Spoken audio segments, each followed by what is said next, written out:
Welcome to the latest edition of the Callisto Partner Spotlight. Today it's my pleasure to welcome Christiaan van der Valk, the General Manager Indirect Tax Tech at Sovos. So good to see you, Christian. How are you doing? I'm good. Thanks for having me. Excellent. Let's kick off then and let's sort of start with sort of your story. How did we get to where we are today? Okay. Well, on a personal front, I mean, I started my life, I'm a lawyer by training. Um, and I started my career in the world of international policy as I'd say a lobbyist, or as we call it, policy advocacy at the time. So I never actually worked in law, but I quickly in the sort of mid 1990s to the year 2000, sort of roundabout, got into all of the questions that were very relevant at that time about the development of the internet, which was of course brand new at the time, and all of the questions around that relating to security, privacy, etc. So that was a fascinating time to start your career as a young person. And after 8 years working in that area, I actually felt it was time to do something else, and I had seen how parts of public administrations were really, had a very uneasy relationship with all things digital, and tax administrations being probably, foremost among those. And I can kind of see how that would start to evolve towards, them taking more advantage of digital tools. So in the year 2001, I co-founded a business around sort of online compliance with a couple of really good friends. And we ran that business for 18 years. That became relatively successful, like one of the first e-invoicing compliance companies in Europe. We covered more than 50 countries at the time, and we were acquired by Sovos, which is where I still work today. That was my career in a nutshell. And yeah, and it's kind of fascinating to think, in it, like you said, in 25 years we come from that to where we are now, right? I mean, that's the changes have been rapid, haven't they? When you compare, say, the previous 25 years to the last 25 years, Yeah. almost unrecognizable, right? So I guess that's kind of where your drive and your motivation comes from, because it's things are ever changing, yeah. Ever changing and accelerating in a sense.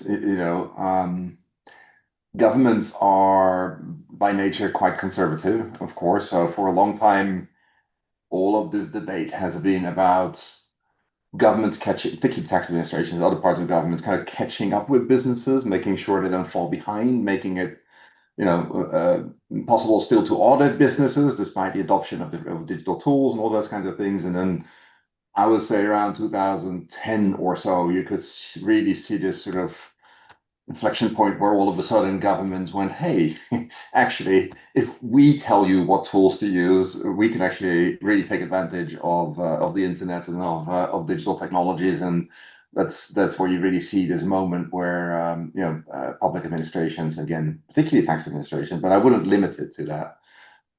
Started to get very confident in their adoption of, it's sort of in starting their digital transformation in a sense. 15 years after businesses had started theirs, but really with the power of the law and the kinds of investments that governments can make behind them, started to really pull the digital transformation of businesses in a completely new direction. With so many different requirements than had existed before, and I think we're still in that acceleration. I always talk about when I'm on stage at different events about how tax administrations and tax law is really kind of it's the this is not the end point of this revolution, it's the beginning. Mm. Right? Because as tax administrations start to really demonstrate to the world how they can use real-time, structured, standardized, authenticated data from economic operations and gain insight and actually interact with that data and interact with transactions between suppliers and buyers in the world economy, other parts of government are of course going to be very interested in doing similar things within their own scope, right? And that's now starting to happen as well. And there's lots of really interesting examples of how this really is the beginning of a much broader revolution, really I'd say in the relationship between the private and the public sector kind of at large. It's a much bigger deal than just e-invoicing, right? This is truly a change. I was thinking that as you were talking there, I was thinking exactly that. How I was quite involved in setting up electronic invoicing, like yeah, around about 2010. So simply Mm. just not Right, sending them by post, right. sending them by email, PDFs and Mm. so on, and EDI and everything that went with that. Yeah. And then as time went by, of course, then you got kind of these VAT gaps, Right. and then so the two things have really come together, haven't they? And as you said, with your experience from a sort of government point of view, there's there's all sorts of different initiatives, you say, going on at once. We got PEPAL, Mm. not so long ago we had SEPA, now we've got Mm. this going on. And to me, they're all kind of connected. They Right? I mean, are. they're all run by separate departments, but in theory, it's all about moving invoices and money easier. Yeah. Yeah. Well, easier, and also, I, I always try to simplify things in simple sort of catchphrases. I mean, the big insight I think that governments have come to is that the truth is in the transaction, right? You can go to business A, you can go to business B, and audit the heck out of them in terms of their view of their accounts and past events.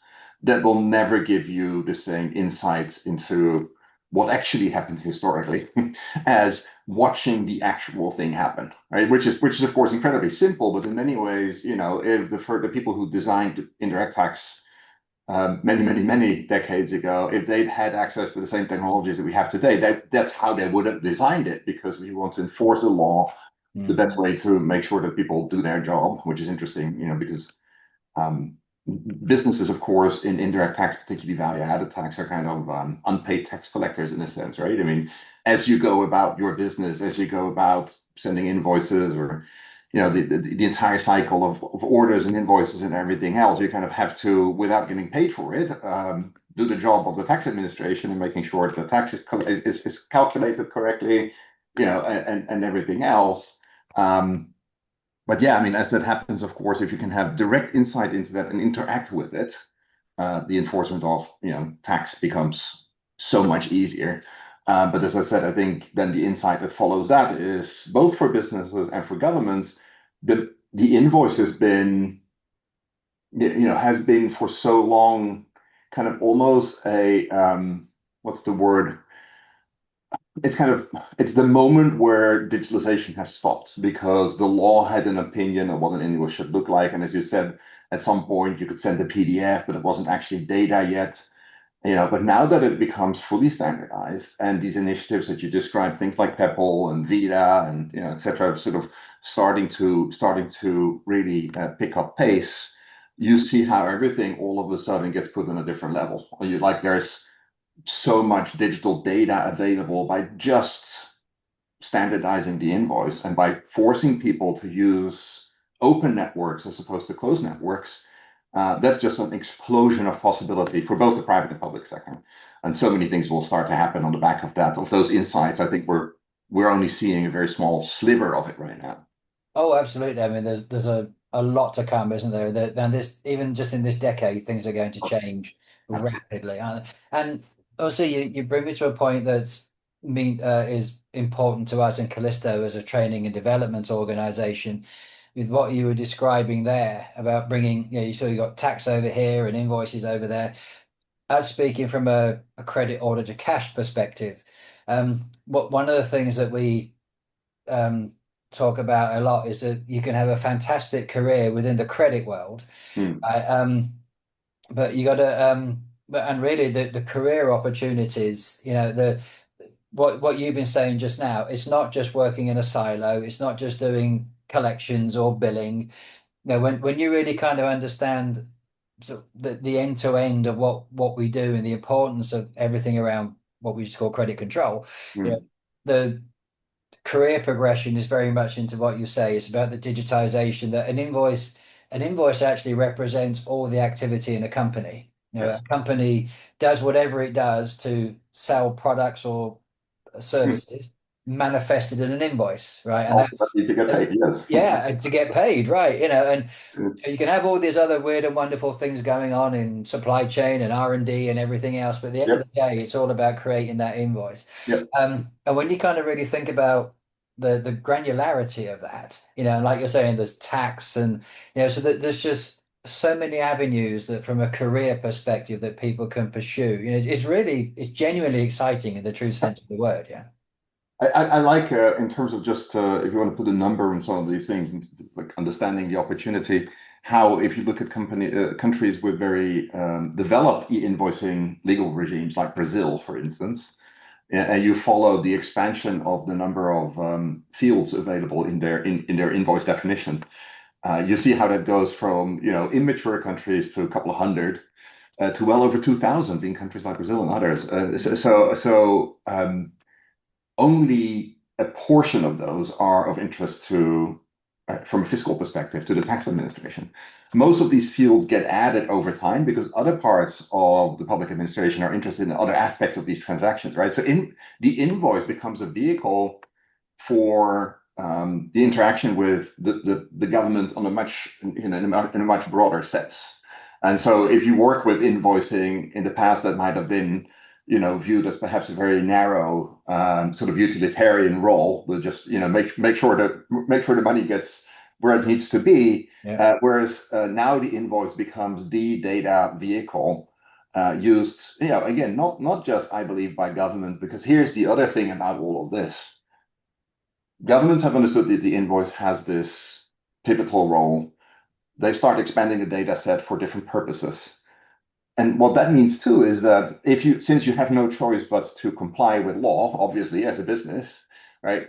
Often the highest quality, largest data set available for you to follow your own business in real time is your invoice, right? So one of the things that you see happen too is it's almost like there is the growth of a data set that is such high quality and so normalized and easy to exploit, that is actually better than some of the data you will find in your own accounting systems.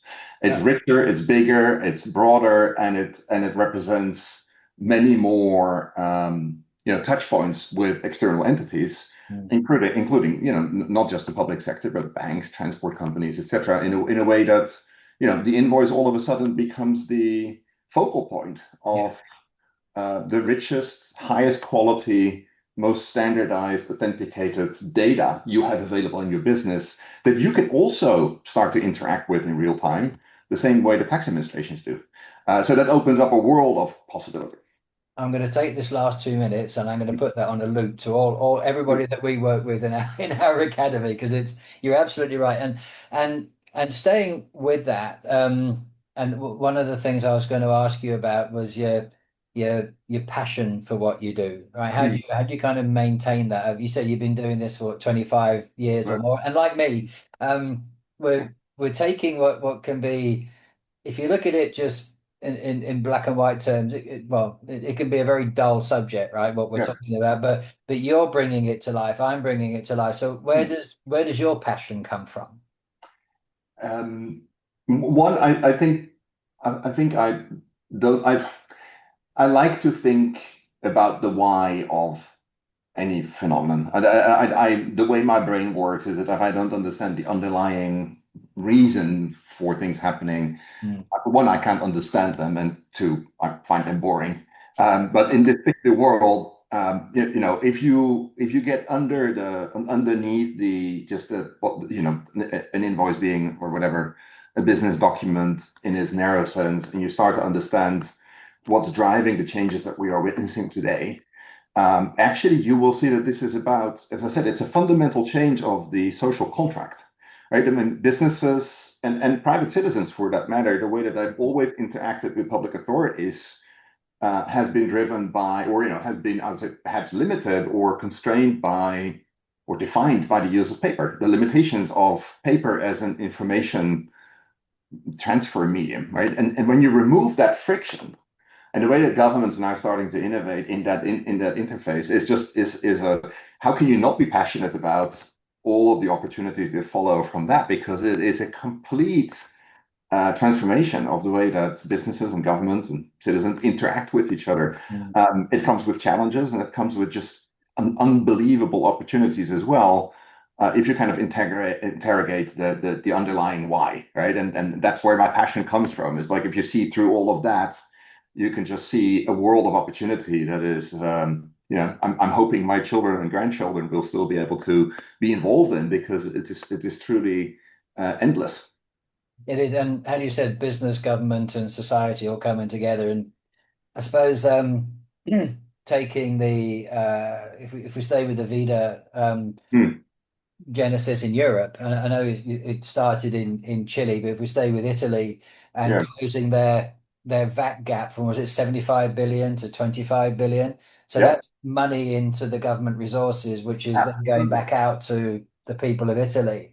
Yeah. So, and when we think of the government deficits on the back of the COVID situation, that's money that governments were borrowing like crazy. So one, they can partly repay the loans, but also it means there's money in the economy to actually look after their citizens, right? So it's real. Like you said, it's not just documents and spreadsheets and numbers. This is a societal impact, isn't it?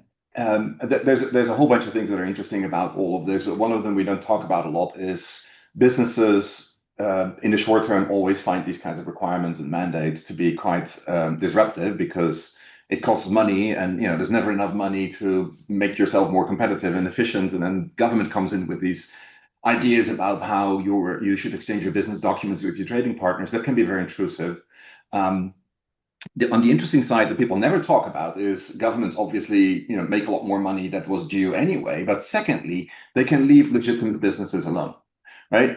One of the things that's happening here is that because the flows of key financial information between suppliers and buyers in the economy becomes so specifically, technically defined, and can be monitored by governments, legitimate bona fide businesses can just carry on with their business. If you comply, which is a very binary kind of thing for the government, you either do or you don't, you will be left alone.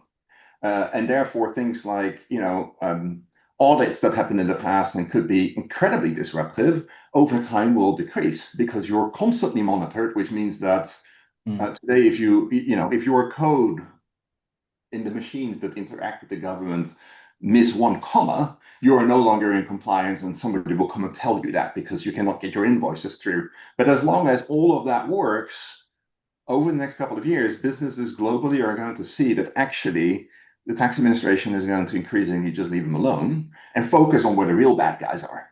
Right. So there's a lot of benefits to this on both sides of the equation. And then, of course, I mean, as I mentioned earlier, I think just the automation benefits are wildly underestimated as well. I do have a couple of opinions on how automation plays into this, but maybe we can leave that for another conversation. Yeah, and it's what you were saying there about, we can see the majority of audits can be automated, because Right. there's a whole series of checks and balances and compliance, like you said, as it's happening every day, every time you send an invoice, a lot of it has been regulated anyway, sending Right. and receiving. Yeah. And also, I guess this also opens up another avenue for technology. We won't dwell on this too much, but I was thinking like the the terrible situation in the British post offices, where they're saying, this technology is right, and of course it was proven that it wasn't, so this is part of the evolution, I think, isn't it? Right. So, which again makes it very exciting. I think perhaps changing direction a little bit then. So, from your role as a company executive, what kind of challenges are you facing? I mean, we are so fortunate to be in a market that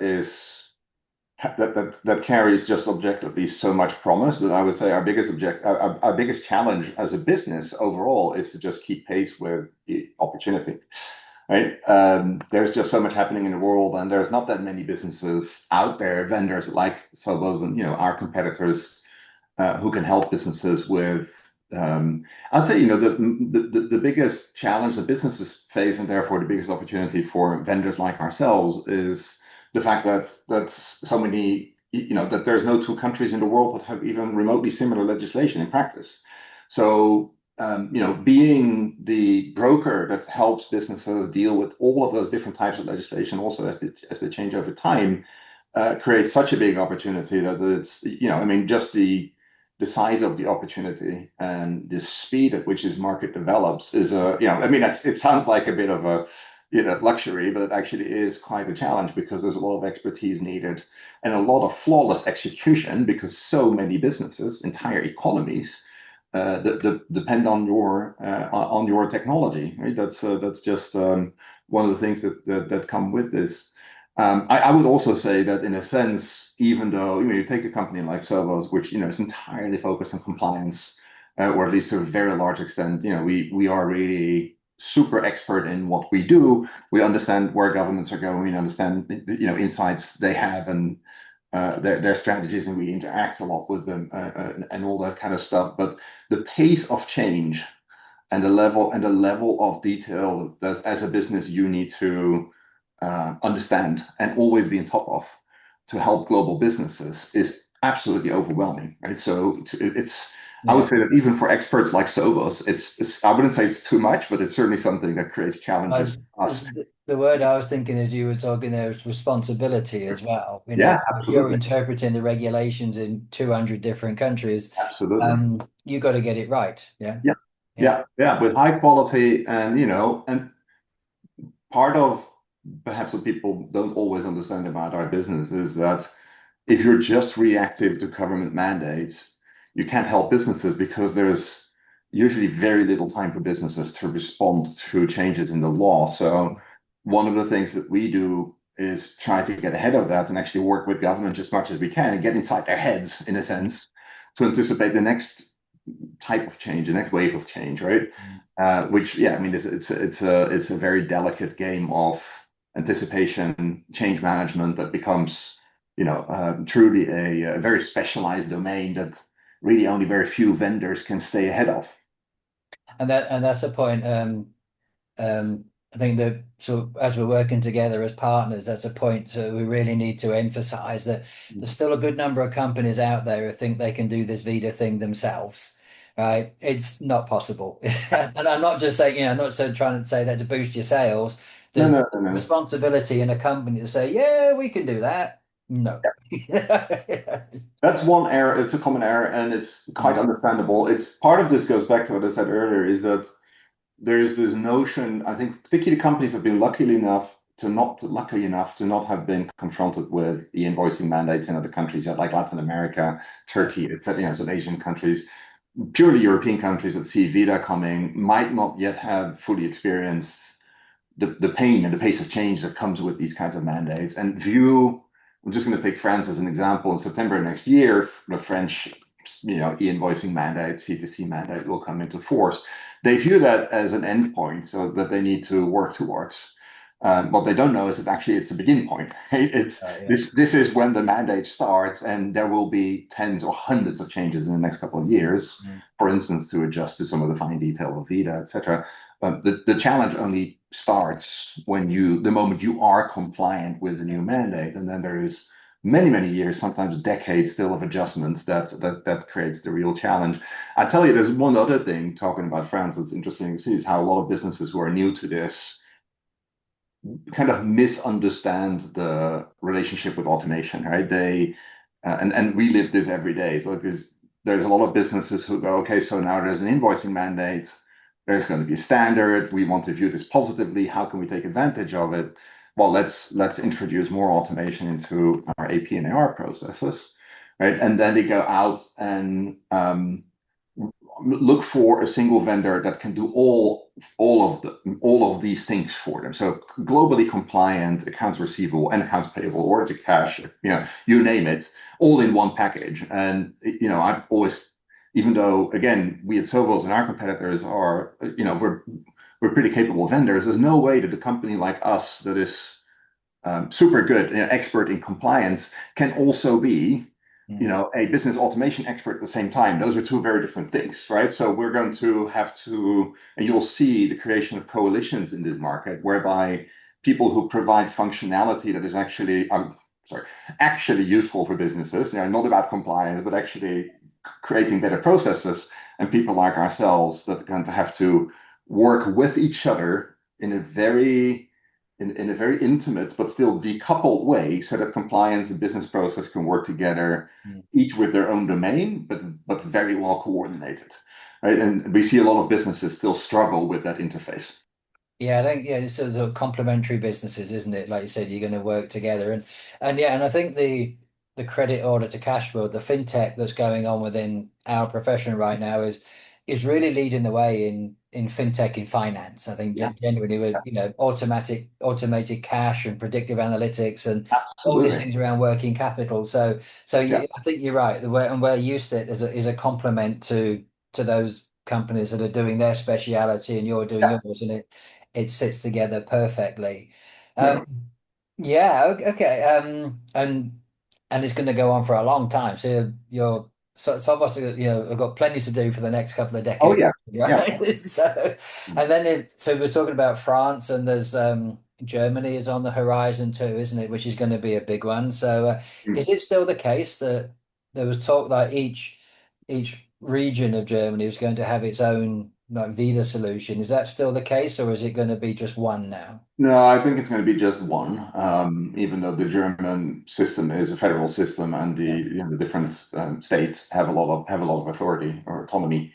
The plan, as I understand it, is to have a single solution on a federal level. Mm.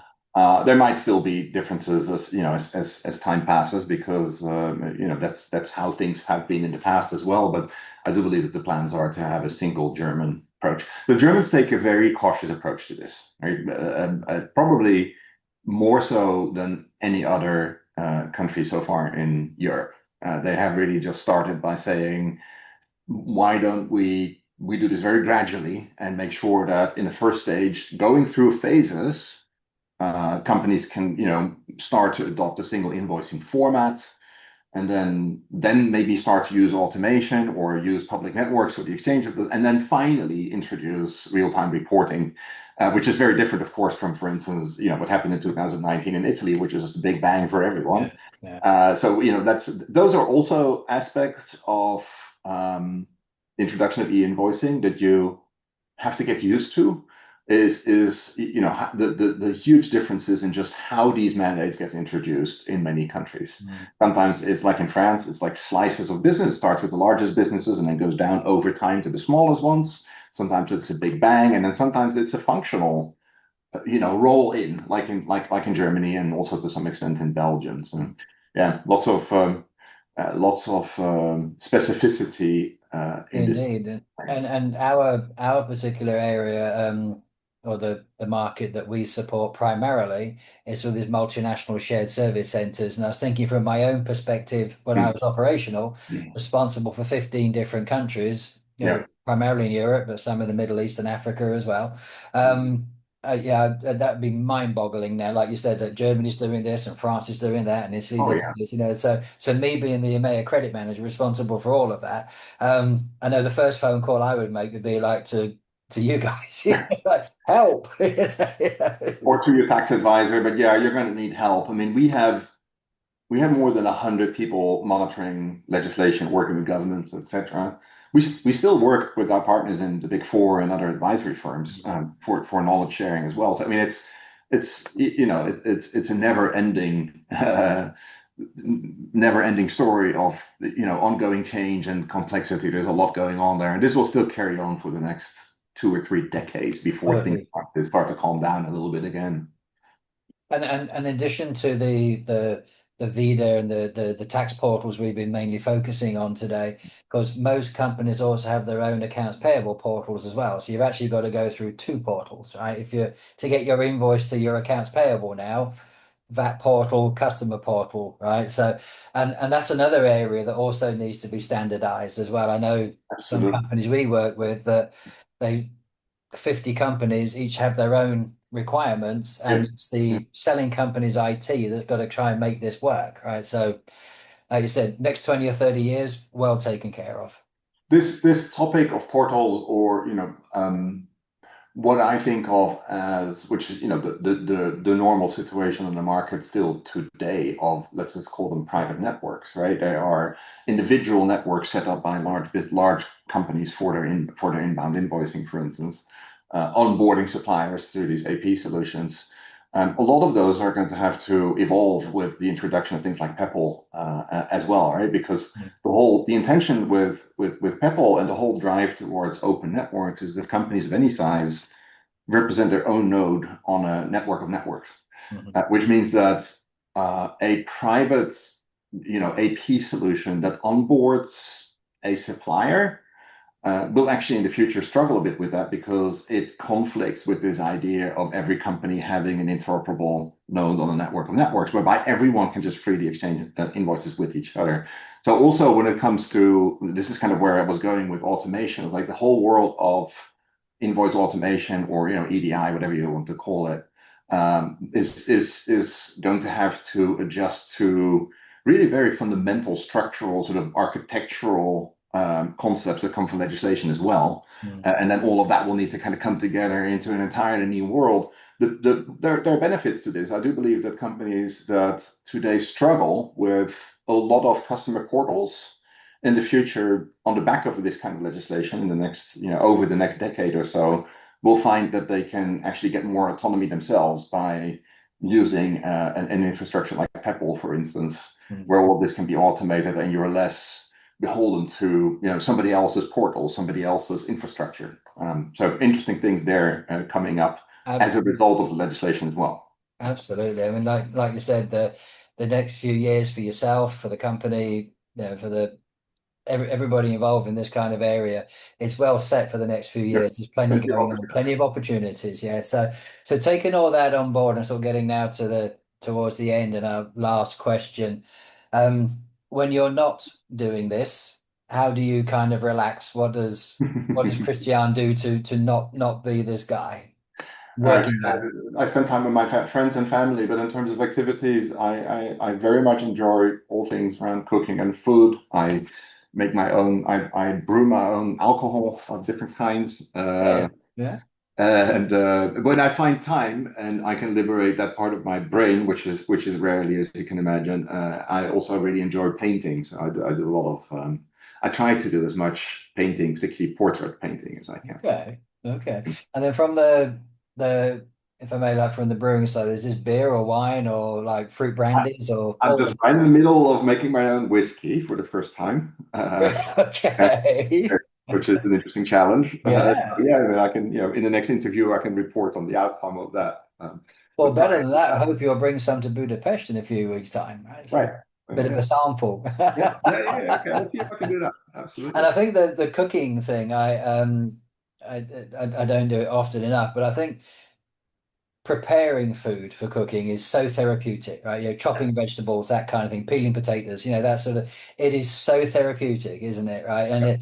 And you can kind of get lost in your own sort of Zen world, can't you? So literally just, yeah, chopping veg and that kind of thing is it's grossly underrated, I think. So it's like Make gardening it as well. perfect. So, Yeah, yeah. particularly with a Yeah. glass of wine. Yes, well, don't be chopping in too many glasses of wine. It can be a dangerous combination. But yes, you're right. You're absolutely right. It's Christian, we come to the end. It's been an absolute pleasure, and thank you very much indeed. Likewise. Thank you for having me.